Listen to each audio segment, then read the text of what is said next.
Want to know how to go from 0 deals to 20 plus a month on autopilot in less than 4 years? One of my clients, Chad Young, is going to share how he did it. This interview, he answers a lot of tough questions like how he built his team, what his best lead channels are, and what it's like to balance having 3 kids under 2 years old with his growing business. If you want to learn from one of the best in the business, you are in the right place. Let's jump right into this interview. The summer of 2019, I started marketing for off-market properties. I basically listened to the Wholesaling Inc. podcast and just tried to do literally like everything they said to do at the time. So I wrote tens of thousands of handwritten letters to properties. I bought a bad list of data and we mailed out tens of thousands, and it was people that had sold their homes like 8 years prior and just dumb stuff.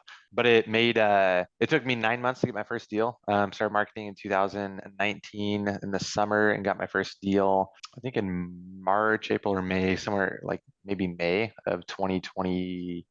Yeah, 2020. I remember the first contract we ever got, a gal named Penny Dennison. I locked up the contract at her house.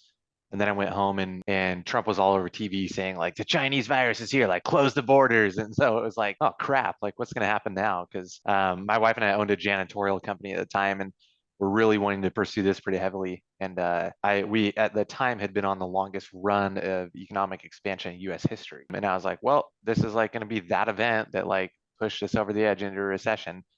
That obviously COVID had the opposite effect when you print trillions of dollars, kind of took off to the moon on pricing. But yeah, that was it, man. Started out doing texting, and then moved into radio and mail and PPC and TV and billboards, and are pretty much mass market, so mass media. So I want to take a moment to share with you 10x TV. It is the buzz in the real estate investing world right now. And guess what? I was one of the first to do TV commercials over a decade ago. If you want high quality, motivated seller leads that are asking you to do business with you instead of you reaching out to them, go to claimmymarket.com and we will show you our TV launch formula. We have the shows and stations that we know work. We have the scripts that we know work. We've basically taken the formula that I've created over the last decade plus that I've been doing TV commercials, and we are now plugging it in for over 100 real estate investors around the country. And if you want to be one of those as well, reach out to us. Claimmymarket.com. If you want a 10x your marketing, go and apply and see if we have a spot in your market. Now back to the video. Awesome. Cool.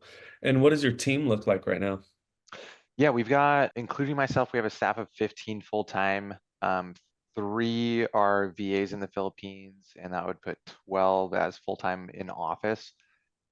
We have myself as the owner, and I facilitate the marketing, and I lead the acquisitions department right now, as well as like just a chief footer outer of fires. That's a lot of what you do when you have a dozen employees. And then we've got an operations manager who I am training to be a chief putter outer at fires, and to just help hold the team accountable and help grow our team and level us up. We've got 2 lead managers, a transaction coordinator, a project manager, 2 dispositions. Oh, we have 2 acquisitions and a relationship manager, and then our 3 VAs. I think that was everybody. And I have an executive assistant. We are about 120,000 a month at this point for our marketing budget. I think that's about what we average. And it is all between, I don't know the exact breakdown, but it's all, I know the bulk of it is TV and radio are well over 20 grand a month for both of those. And then PPC, I think probably hovers around 20 a month.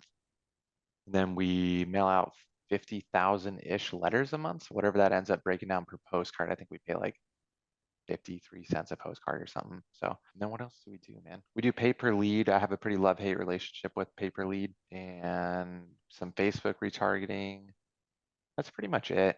So I don't know what CRM you guys use, but we use RE Simply, and one of the things that we found is kind of a shortcoming of most CRMs, and it has to be done basically manually, is when you start to get across a bunch of channels. So you're doing radio, TV, PPC, you're sending out mail.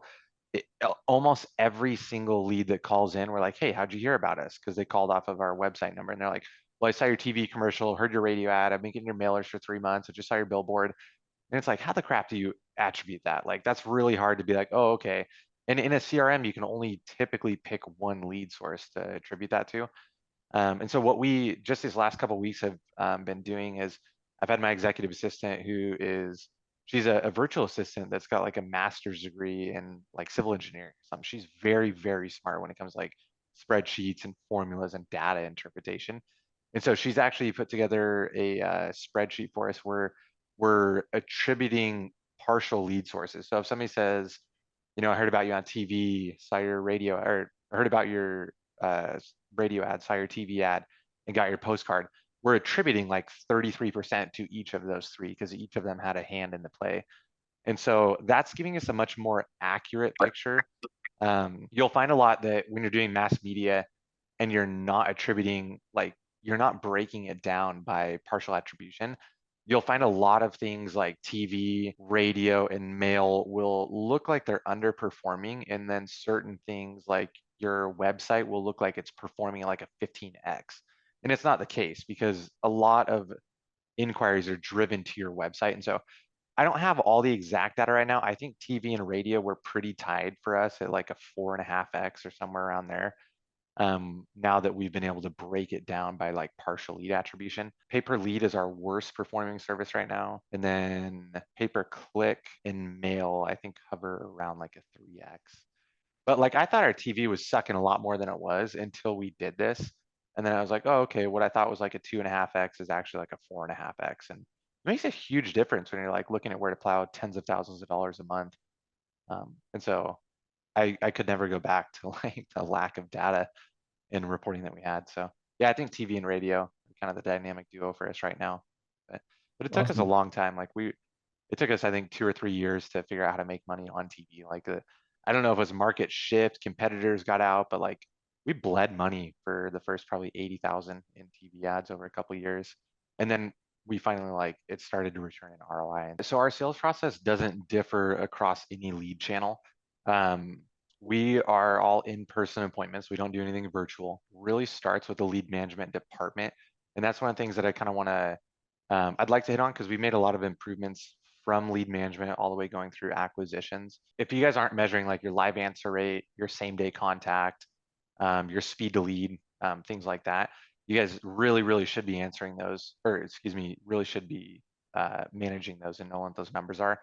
But so our biggest thing, like the biggest reason we're able to crank out the amount of deals we do, like we did 28 houses last month, is because pretty religious and relentless about measuring those things and continuing to improve them. And so like our live answer goal is like 90%. And we count that across a couple things. So if somebody calls us, did we live answer? Like that's either a yes or no. And then we count live answer for a web form because we get a lot of web forms, paper lead forms, stuff like that. Is when we got the paper lead form, do we respond to them within 3 minutes? So that's basically the best attempt we can do it live answering a web form. And like our goal, is 90%. I think we're at like 96% for this month. And we typically hover a little over 90%. But before we started measuring this stuff, we hired a consulting company called Sharper Process, which I think a lot of people in the real estate space are pretty familiar with. I think Tony does coaching with some of their people as well. And they challenged us. They're like, what's your live answer rate? And I was like, I don't know. We're probably like 80%. Well, we actually measured it. We were at like 25%. It was horrible. But you think you're answering all those phone calls because that kind of frenetic energy, people are always on the phone. You're like, yeah, we must be answering the phone calls. But anyways, at the time we started measuring it, I think we were doing like 8 to 10 deals a month. And we did not increase our marketing spend at all. We just increased like our live answer rate, same day contact rate, things like that. And we were able to go up to like, averaging 15 deals a month, which is pretty cool. Not changing our marketing, just improving processes. So like the main portion of our sales, it always starts with like your first impression, which is lead management. That's a very scripted role for us. There's certain things we want to hit. We use a lot of the John Martinez and Steve Trang. Um, our sales people, so our acquisitions agents, before they can ever go on a seller appointment, they have to go through about $20,000 worth of coaching programs. We do Steve Trang's, John Martinez, and a handful of other ones.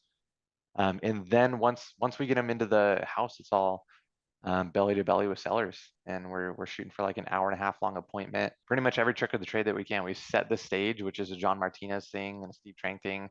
We scorch earth, which is a John or Steve Trang thing. We've been very, very blessed that like in our market, we'll average 20, 25 deals a month, and like our next biggest competitor is maybe doing like 3 to 4 a month. And so we've just been able to build a huge brand in our area, and um, it's been nice. So it makes it a lot easier. Like, Google reviews, we'll go up against a competitor, and um, they're like, yeah, I looked at your Google reviews and you had, like close to 200 of them at 5 stars. We're like, yeah. And we're like, just out of curiosity, like, how are we stacking up against our competitors? We know the answer to this, but like, we're asking. They're like, well, they didn't really have Google reviews, so they had like 2. Like, oh, that's kind of weird. Does that seem kind of weird? I mean, just placing those little seeds in people's minds. So.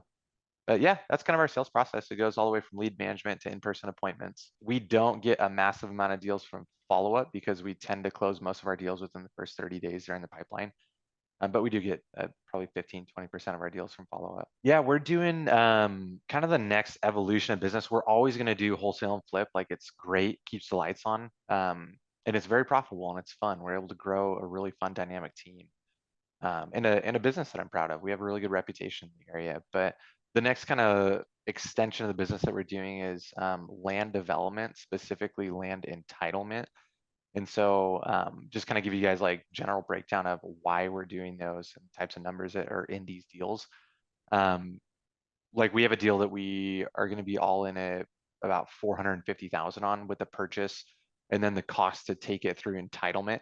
And if anyone doesn't know what that is we're just taking bare land, taking it through like the permitting, engineering, surveying process to get paper lots out of it that we can go to a builder or a developer and say, hey, here's 47 buildable lots, and we haven't moved earth, we haven't touched the dirt, done nothing to it, it's just paper lots. But like, that development will sell to a builder for about 1.2 million. And so the spread on that is, like $700,000-800,000 on that one. And you had to flip like 100 homes to make that much money. And so, but that's one deal. And so like, we've like gotten really good at marketing and sales the last 4 years. And now we're shifting a little bit of that to like land. It's significantly harder to get into, and there's a lot more that you need to know about it. But it's a higher barrier of entry. So there's, Joe Schmo who's just sticking out bandit signs. Like, he doesn't know what to do with a 5-acre chunk of land, typically. Like, he doesn't know how to monetize it. And like this development deal, we've got to put $100,000 into it to get the value up from 400 we bought it at to the 1.2. So most people don't have like that kind of capital or know-how. That, man, we got a lot of them. My biggest challenge right now is continuing to try and fire myself from a bunch of roles. There's only a handful of roles that I'm in currently. We've got a really phenomenal, high-performing team, but I really want to be at a point where I'm basically just advising the business, because we have just found in my business, the more roles I step out of, the more I allow people to grow into their role and into leaders in their role. We just make more money. If a department has to come to me for an answer to a question, I am the bottleneck for that person. And like, I can't get back to people within 5 minutes when they need answers sometimes. And so trying to figure out how to get me out of more roles, which is just more hires and more people to manage. And I don't know if some of the business owners are like me on this call. You're like, yeah, I'm going to hire more people to step out of roles. But what ends up happening is you're hiring for growth. So like, let's say we go from 1 dispositions to 2 dispositions. We just hired another role, but it didn't take time away from me. It added time, because now I have to manage 2 people in that role, and I wasn't even doing dispositions before. And so my mindset for the upcoming challenges that we're facing is, I'm trying to hire now to get me out of roles, and then we can hire to grow. So we're intentionally kind of stunting some roles. Like, we were going to hire a social media manager to grow like my social media and our branding. And I was like, I don't want to do that right now. Like, we could make a lot more money, but that doesn't give me time back. That actually takes time away from me each week to do film content and stuff like that. And so we're intentionally kind of slowing some roles we were going to hire and looking at hiring other roles to get me out of those roles. And then we can hire the income producing roles. Big goal that I've got right now is it's kind of in tandem with like the hiring and training, is we have a couple departments. We use Trainual for our online like SOP platform, onboarding people, training. It's where all of our documentation for stuff is on how to do stuff. And we've got a couple departments that we still have to build out the Trainual for, like our marketing department and finance and stuff like that. we've got all the departments that have really been running for a while, like dispositions, acquisitions, lead management, TC, stuff like that. Um, but we really want to finish building out our training. I don't know, maybe other people have done it way better than we have, but it's been like a heavy year-long project for us. Your processes are always changing, and you have to make sure that that stuff is up to date, because if you're teaching people or setting an expectation that, well, why did you do it this way? And they're like, well, that's because what it says to do. And you're like, well, that's out of date. You should have known. I mean, you can't really tell people that. You got to keep stuff up to date for them. But with that, we have a couple, probably 3 more hires that we need to make towards the end of the year, or we're actively seeking to recruit and hire those people. And once those roles are filled, I should have a lot more time, and I won't be the bottleneck for a couple departments, which means we'll have more growth in those departments, which trickles down to the entire company. I mean, we've got a bunch of coaches and mentors that we kind of pay to help us. Everything from writing creative job descriptions to analyzing candidates. They work with us on the hiring and training process. And I don't mean this in like a prideful way, because there's probably all sorts of stuff I don't realize that would help, but the things that we're doing, we've intentionally set up to help us in those areas. And it's kind of like the season of people are like, do you read a lot of books? I'm like, yeah, I read a lot of books, but like there's seasons where like I just need to do what the books say. And we're kind of in one of those seasons where like we have the infrastructure set up for these things. We have the coaches, we have the processes built out for them. Now it's just like plow to the grind, and actually like hiring the candidates and training them and making sure they're onboarding successful and setting up good job descriptions and SOPs and accountability and metrics for those people. So, losing key hires. If we lost somebody that was a key hire, I mean, there's a million things that could stop us, but that would be probably the biggest roadblock. Let's say we lost like an acquisitions or something, um, or dispositions. Like we would put everything on hold to rehire that position, because that is the biggest, some of those positions are the biggest income producing. Like they are literally the oxygen to our business. If that got cut off, that would suck pretty bad. That has never happened, but it will at some point. And so continuing to have kind of a bench too. That's why we're always looking to grow like our social media and our branding, so that you've kind of got a bench of applicants that you can go back to if you do lose a key hire. Like you want to be able to, I don't necessarily want to say refill that role quickly, because you want it to be the right person regardless of how long that takes. Like we will suffer and bleed longer to hire the right person instead of just putting a body in the hole. Like we want brains, not just a body. Um, but that could significantly slow down. But one of the cool things that as you grow a team that we've seen is having redundancies in place. Like, and we've heard this from a lot of different people who went through the businesses or coaches that have coached businesses. And they've always kind of said like that 150 to 200 transactions a year mark is a really hard breakthrough point, because you're typically not large enough to have 2 of every role, like maybe 2 acquisitions or 2 dispositions or TCs or something like that.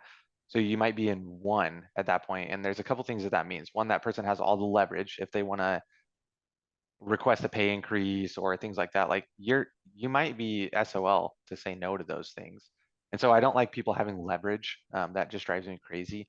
And then 2, if that person leaves, like, or takes a vacation, let's say, like somebody's doing that work. You still got, 20 transactions or 10 transactions that are closing that month.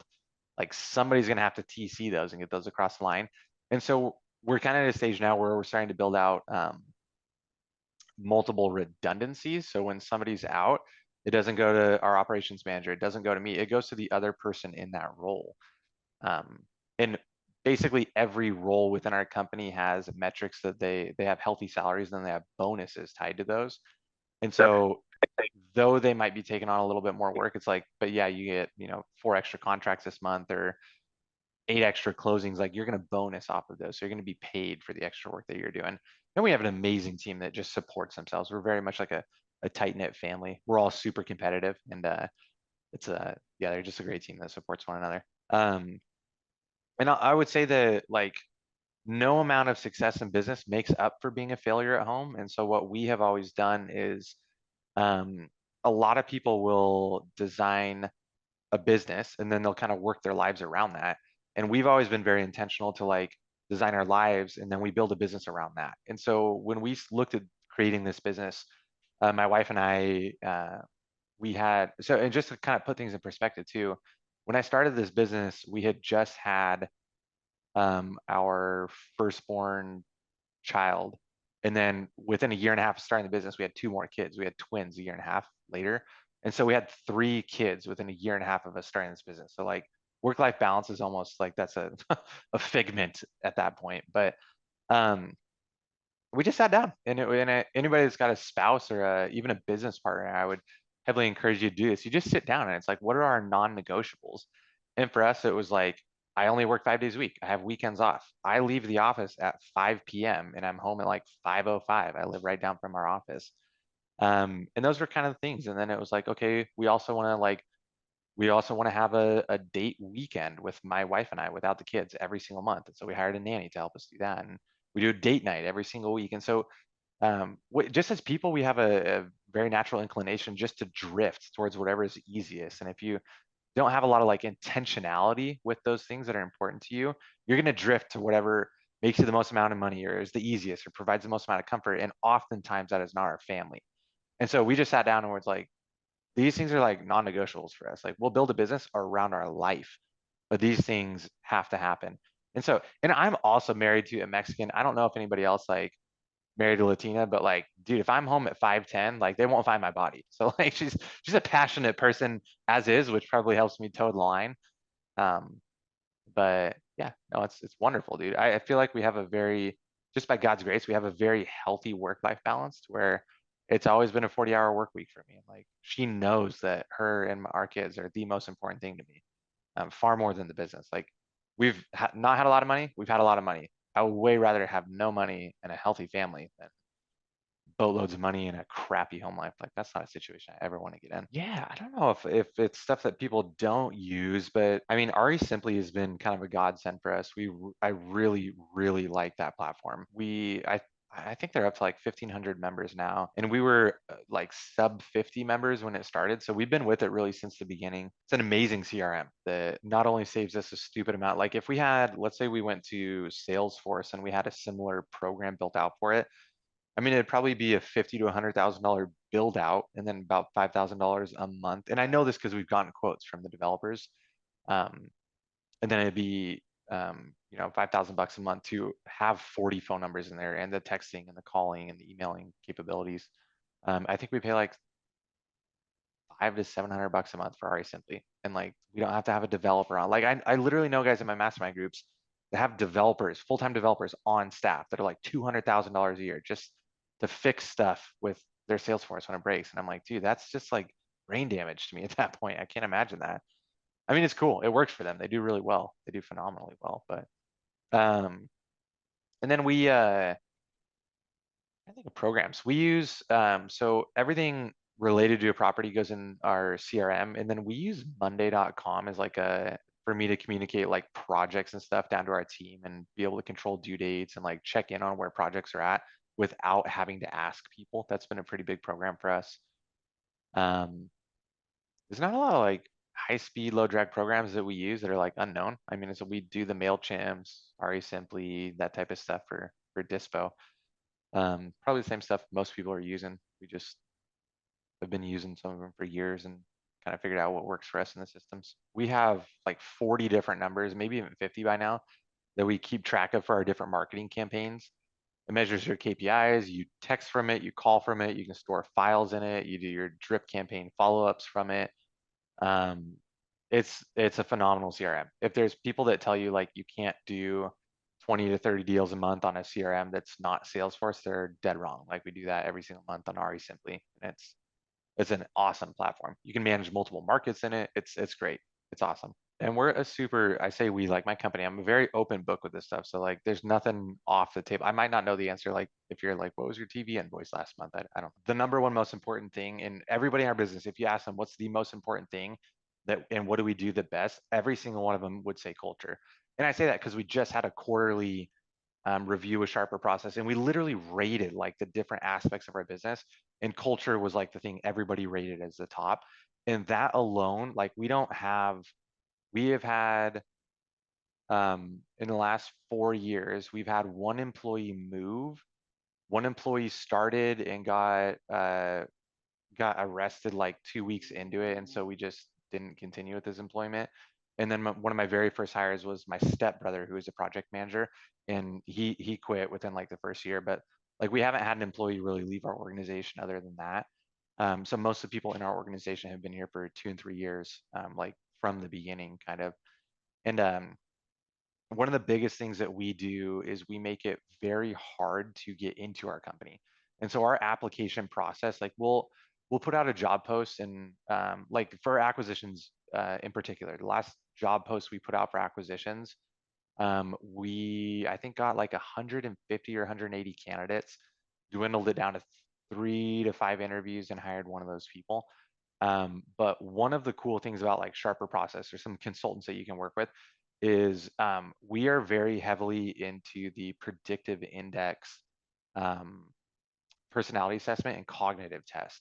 And so 2 of the like 5 steps that somebody has to take to get even considered for an interview with our company is they have to take a predictive index personality assessment, which gives you a bunch of data points on like their natural giftings and behaviors, and then a cognitive test. And we have bars for both of those. And they're 2 very different tests for very different purposes, but when you hire the right person who is in a role that suits their natural giftings and abilities, those people thrive in those roles. It's when you hire somebody in a role that, like for instance, one of the data points, and I'm speaking specifically to acquisitions, is in the predictive index test, you have like the midline, and then to your right, you have the first data point's A, and it can go right or left of the midline. Somebody who has an A extremely left of the midline, they're collaborative and want to work in and through people to accomplish goals.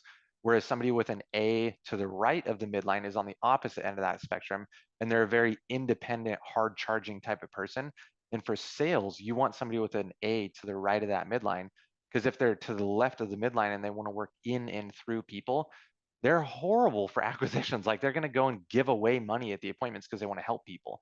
I'm not saying you don't want to hire people who aren't helpful, but you want to hire somebody who is a hard driver, who another data point says that rules are kind of more of a flexible thing. Like when they're told no, it doesn't really mean no.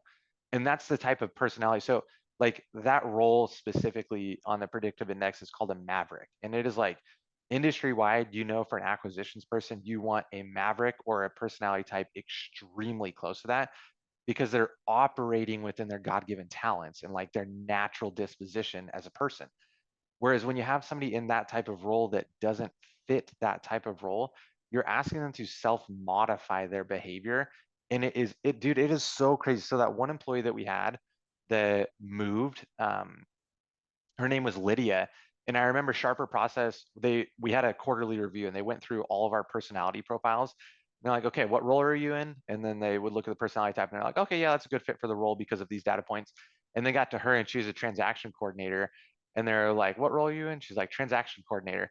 And they looked up at her chart and they go, I bet you make it a year in that role. She lasted a year. And then she was like, I can't do this job anymore, because she had to self-modify her behavior. Like one of the things that she had to do was another data point C, and it's like on one end of the spectrum is patience, and she was like had the patience of Job. Like she was way the heck over here. I am the opposite, where I want things done yesterday. And so she had a ton of patience. When you're trying to close transactions on time, you don't typically want somebody that's like, oh, you need an extra few days. Like that's totally fine. And so she burned out because we put metrics in place where it's like, you're not hitting these metrics because your personality type is giving them too much time. And she saw that and she ended up taking another job, and she actually moved cities. And but those things are extremely important. And um, hiring the right fit in the right role adds to your culture. The other assessment that we use through predictive index is called the cognitive test. And I like this test even more than the personality test, because cognitive test measures how quickly you problem solve complex problems. It's not an IQ test. It's not how intelligent somebody is. It's how quickly people problem solve complex problems. And so it's a 12-minute time test, and it asks all the weird questions like, if triangle is the square, what is like pentagon to like an octagon? Like weird questions that you have to select the answers for. But what you see is people that have a low cognitive ability, and that's not saying they're dumb. They take longer to process complex problems. you have to tell that person like 12 times how to do the same thing. And then the next day they come back to you and they're like, how do you do this again?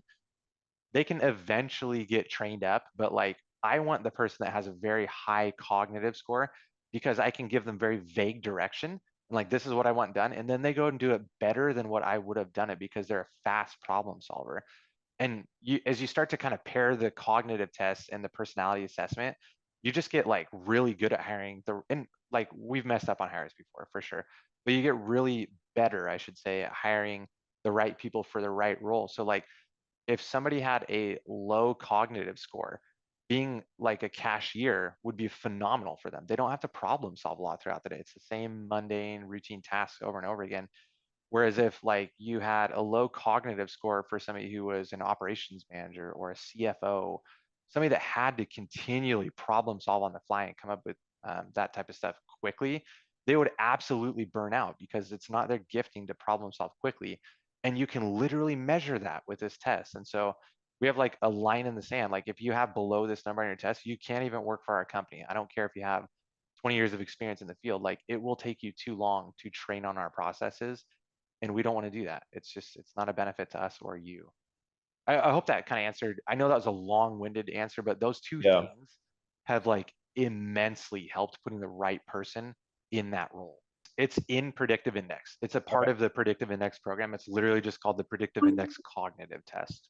Okay. Um, and like somebody coming out of college right now is sitting at like a 280 on average. The average American sits at like a 240. And like our bench is 240. Like if you don't have a 240, you're not working for the company. The Yeah. majority of people we hire have like 350s and stuff that are just like, they just, they problem solve fast. And it Yeah. takes Yeah. away a lot on management. Like I don't have to hold your Yeah. hand through That's this stuff. huge. That's huge. Yeah. I had one just for the group. I'll just throw it in the chat. Um, y'all can take that or not. We've done team track a couple years in a row with everyone, and Cool. that's been huge. Yeah. And it helps with management styles too. Like people, Oh yeah. our consultant always kind of jokes that I have like the, what should you say, the personality type of like a serial killer. Cause like which is like your competitive, like literally goes off the, like off of their chart. It goes beyond what is measured. Cause like I am just incredibly competitive, but like employees knowing that, like they know that if they want to sway my decision, they have to show me how we can win.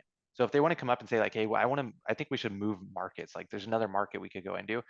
They know that you have to show me how I can win doing this. Like, how does this achieve what we want to do? And so it just Right. helps in how you interact with people. And I will say too, acquisitions people like notoriously are the hardest to manage. Like it's just hard, dude. You're literally getting somebody in a role that like they get told no 9 times out of 10 and they're still okay with that. They're very much like rule breakers. I'm like we had to take company cars away from our acquisitions because they kept getting speeding tickets because rules to them are suggestions, which is, that makes a great salesperson, but like it's hard to manage and pay for insurance on. Yeah, let me look at our train wheel right now. And I do know that we don't train our guys to adapt to different personality styles. Some businesses do that with great success. We just haven't. And the reason I haven't is because I've always trained our acquisitions guys like there's left brain, right brain. Yeah. And I can't, is it right brain's the more like logical side, right? Or do I have that mixed up? Is that left brain? Yeah. So left brain's artistic and like you make decisions. And if anyone's read the book Start With Why, like you make decisions emotionally and justify them logically. And like it is not a logical decision to sell a house at a discount. Like you, and so one of the things that we do not allow our acquisitions reps to do is to discuss numbers, scopes of work, renovation numbers, stuff like that. When you have somebody in that frame of mind where they are making a decision for something that ultimately benefit them, provide them comfort, take away fear, whatever it is, that is an emotional state of mind that that person is in. As soon as you're like, well, yeah, the roof is going to be $17,000. We're probably looking at $3,000 for the floor. Click, you're taking it right back into the right side brain. Like you're taking it back into the logical based emotion side or logical based brain side. And we don't want that. We want like, we provide people with what the options are. We ask them a lot of questions, but we really try and never bring like budgets and stuff like that into it. Like we want to ask them um, the questions about, you know, if this doesn't go through, like what are you guys' plans? And you want to get them thinking in that future frame of mind. Um, but I'm reading through our training right now. Okay, so we set the stage. We thank them for considering us as the real estate needs for the time. We let them know how much time that their time is valuable, and we kind of set the stage of how long these appointments typically take.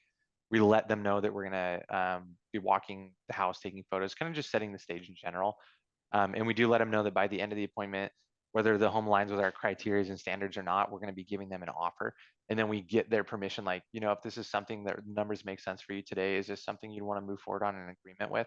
You always kind of set that stage, because when you get to the end and you give somebody a number and they're like, nah, I'm going to think about it, you can go back to, well, I know we talked about it at the beginning. You said, if the numbers align for you, that this is something you'd want to be moving forward on today. It sounds like maybe that's not the case. Can we kind of peel that back a little bit and just chat about it? And then they have to kind of explain, well, I know I told you this, but this is actually what I want to do. We build rapport, talk about the updates, renovations required. And then, okay, so this is kind of the problem, impact, and picture perfect questions, which we take a lot of this, I think, from John Martinez. We once a walk through the home's complete, we find a good place to sit down with them. People feel a lot more comfortable when you're sitting at a table with them, things like that. It's just a sales thing that they know. And then throughout the appointment, we're asking them questions for their reasons wanting to be selling the home. What has you thinking about selling the home? Really, how long has that been going on? It sounds like that's been pretty tough for you, and you just let them talk. And then we ask the impact questions. What would that look like for you? How do you feel about selling your home? And so you're getting those impact questions. And then we use a lot of Chris Voss. If any of you, I'm sure probably everybody on this call has read Never Split the Difference by Chris Voss. He has a Yep. master class that I think is like 10 times better than the actual book, because you're hearing him say it. We went on the master class and downloaded those videos to our Google Drive. And so that's one of the trainings people go through. And so they do a lot of the mirroring of people. If people are like, yeah, I need to sell in 3 months, you're like, 3 months? And you just kind of, ask that question with an influx, and it gets them to talk. And then we kind of pose the picture perfect questions. In an ideal world, what would the end result of you selling your home look like? What's holding you back from selling the house? Things like that. And then we identify decision makers. If there's anybody that would want to hold this up, and we let them know, like, hey, John, typically when we are about to enter into an agreement with the seller, we've kind of found in the past that everything will work for you, but sometimes there's some other people that maybe they had to consult, and we didn't even know about those people. People, that might not feel comfortable with this house being sold. Is there anybody you can think of that, like, if we wanted to walk into an agreement, it came to price on, or came to agreement on price and terms, like, is there anybody that'd be upset about you selling this house? And you're kind of getting those deal killers out of them and finding those decision makers. And then once we do that, we kind of summarize all the stuff that they talk about. We summarize it again to make sure that we have it. And then that's kind of where we drop our price anchor and then start. One of the things that we have kind of found that a friend of mine in Collective Genius Mastermind told me they started doing on their pitch, which I actually really like. He'll drop his price anchor and be like, hey, this is our like buy it now, no questions asked, no inspection type of number. And they drop a really low price anchor. And then they're like, or we have this thing that it's called wholesaling in general, but we've got a huge network of investors, and I think we'd actually be able to get you closer to like 175 for this. But it would take us walking through a bunch of investors. But I honestly think that's your best shot at being able to get the most amount for your home. And we started implementing that maybe like a month ago. And what we've seen is we're locking up more contracts at higher than what we would normally, because these people don't like we're saying, hey, this is really pushing the envelope. Like you know our cash number, it's over here. But here's a number if we put it out to a bunch of investors that we work with. And what we're finding is we're still able to find an investor to pay for it. And then we go back to the person and say, hey, we did kind of shoot for a pie in the sky number there. We do have an investor who's willing to buy it, but they're at 155. And realistically, like, we have it sold for 175 or 180 or whatever. So we're still making an assignment fee. But as long as you're setting that expectation for the seller, like, hey, this is our price, like what our take title to it price is, what we will buy it for. We're going to try and get you a higher offer. You're almost like, man, like, bummed I couldn't get 175, but like, it is what it is. I really appreciate you guys trying. And like, it's just kind of a different pitch. And so we've kind of been leaning into that as of late. Yeah. And it's been great. It's been a good pitch for us. And literally every single person that like we've had to price drop on that over the last month, which I think was like 5 people, because we set that expectation that like, hey, if they can't do that, we can cross that bridge and talk about like what we'd need to do for a price adjustment if we come to that. We're hoping we can sell it for this price. But every single person has been like, yeah, like let's just do the price reduction and get it sold. Like you guys were open and honest and we appreciate it. And so it's been great. I know, it might take an extra 3 to 5 days for us to shop this around to our investors. We're gonna have to do a walkthrough, but like, is that worth it to you to try and get an extra 15 or $20,000? Like nobody's gonna be like, no, don't do that. Like I don't want an extra 20 grand for 3 days. And then inevitably, like if you end up having to do a price drop, which sometimes we do, sometimes we don't, like you've set the stage and said like, hey, this was the price I was really comfortable at, but unfortunately we couldn't make it happen quite as much as we thought we could sell it to you for, or for you. But yeah, it's been great for us. Someone else is Hey, asking is a question. that Sharper Process company? Are they out of Indiana? Yeah, yep. Gary and All right, Susan cool. Sharp Harper out of, I literally think they're out of Gary, Indiana, ironically enough. But yeah, so I think we pay 2,500 bucks a month. And they do a lot of really cool things with that. They will fly somebody out and do a quarterly review every quarter with your staff. And like you don't have to pay extra for that. It's in your membership. They facilitate a 2-day in-person onboarding event where they'll fly out and like onboard your staff to the program. They also do a weekly, they call it weekly important numbers, but it's like our weekly all company meeting where everyone's giving their metrics and their numbers. I can't like undersell how good they are when I attribute like 80% of our success to implementing what they have had us do. They have such a successful business operating system when it comes to like scorecards and their meeting tempos and accountability. It has been like rocket fuel for our business. Like it has been amazing. And what's one of the really cool things that I just never realized because we hadn't done it before that I appreciate so greatly, when they fly somebody out and do your quarterly and you're a participant instead of like the boss in those meetings, seeing somebody else like talk to your acquisitions person and be like, why didn't you hit your numbers? And like, well, I wasn't. And they're like, okay, but why didn't you hit your number? Like they don't let them out without giving an answer for the entire team. Like this was the goal we set last quarter. You didn't hit it. Like what's going on? And we're hitting our goals every quarter now. But in the beginning, these meetings were painful, but it was like, it was a weird pleasure seeing. I could ask my acquisitions guy, why didn't you hit your numbers? And it would have just been this dancing game of like avoiding confrontation and it just wouldn't have worked. But like having a third party do that and seeing your people like squirm because they literally have to be like, well, I was lazy or I just decided not to pick up the phone that day or whatever. We have been working with them for a year and a half. And so we were probably 8 people. We were probably half the size that we are now.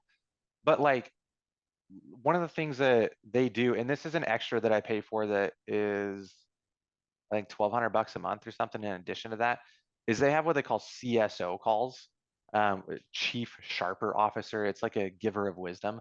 But like the CSO person that we deal with, her name's Amanda Dean. And like I'm pretty sure Tony Javier meets with her on a very regular basis as well. She's literally like a COO in your back pocket for 1,200 bucks a month. We meet an hour a week. And man, if you do nothing else with Sharper, like those calls are unbelievable. She and all of their other coaches, like she ran Tennessee Home Buyers. She was their COO for like 15 years. And so Wow. she now works for Sharper, but I'm able to go to 15-year CFO or COO and say, hey, Amanda, when you guys had to retrain an acquisitions person, how did you do that? Or like when you That's guys had to fire. recruit, dude, it's unbelievable the level of expertise. And she can identify stuff. You're like, I literally never would have seen that, and you probably just saved me like $100,000 a year on my marketing costs. Like, dude, 100 times pays for itself. Yeah, it's dude, those CSO calls are amazing, and the whole Sharper platform, like it brings a level of accountability and ownership, and it helps your team see that like we're investing in you, like we're bringing in a consultant to literally get you better at your job and your position, which doesn't only benefit the company, like you're growing personally and professionally in that, and dude, Sharper, it's just been unreal. Whether you do Sharper or any other business consultant, like bringing in a consultant that specializes in growing REI businesses it's been rocket fuel for us, like nothing short of rocket fuel. Well, dude, and I'll tell you too, TJ, and this is how I've found our PPC company, TV, mail vendor, everything. When you're in a Wow. mastermind group like this, I just went to everybody and I was like, hey, what's like the one that I'm a part of most regularly is called Collective Genius. And I would just go to them and I would ask everybody, hey, who's like the top operator in the room? Who's the top operator in the room? And then I'll tell me. And then I'd go to the top operator and say, hey, who do you guys use for your SEO? Who do you use for your SEO? Who do you use for PPC? And you start to hear trends between all of these top companies. And all of these top companies were like, yeah, we're with Sharper Process. We're with Sharper Process. And I'm like, okay, well, it worked for you. And I went and talked to him. And I remember Gary, the founder of the company, we were down in the hotel lobby at like midnight one night. And he came down and talked for like 2 hours to us. And I literally remember after that conversation, I was like, dude, literally what is in your brain, I need in my business. Like, and so the next day I made a call and we hired their company. But it's just, That's it's awesome. one of those connections that you start to hear the trends. Like all of, like our SEO company works with results driven, like they do their SEO and their PPC and stuff like that. And so you start to know who the top vendors are for the top operators and just copy it, just use the same people. And like, it's not, they don't just teach like theory, like Gary Harper owned one of an REI business that was doing like 300 houses a year for a decade. So like he's done it and he coaches it. He's just everybody on their team is unbelievable. Yeah, so our first marketing, like I said, I guess our very first marketing strategy was sending out handwritten letters and it didn't work for us. When before texting was like really taboo, I jumped on that bandwagon and we got 3 deals. And I just hated texting. I absolutely hated the responses you got. Like it was not the type of business I wanted to build. And so our first 3 deals netted us like close to $100,000 in profit. And I rolled all of that into radio. And I think, but anyways, when we first started on radio, we were the only company in our area that was doing it. I I cry about those days sometimes because we were spending like $5,000 a month and getting like 3 to 4 deals a month that were like $40,000 deals. Like it was Mhm. like shooting fish in a barrel. It was unbelievably easy and fun. And we only had to handle like 40 leads a month. Like it was nothing, dude. Um, we probably made more money than I do now, but and we just recycled the money. We poured all that money back into split testing different PPC companies, poured all that money back into split testing different SEO companies and TV companies. But our progression was letters that didn't work, texting into radio. Radio provided phenomenal returns. We paired it with TV. TV took us a lot longer to get. We jumped on TV, I think, in 2020. I was literally Tony Javier's like, I think second student before he even had like a program. The guy that we got on through radio, I was like, hey, do you know anyone doing like TV? Like radio's crushing it for us. I'd love to try TV. And he connected me to Tony, and Tony's like, yeah, I'll send you like my media buyer and just let me know how it goes. Like send me, I think it was like $5,000 or something. And I'm like, dude, done. Like take the money.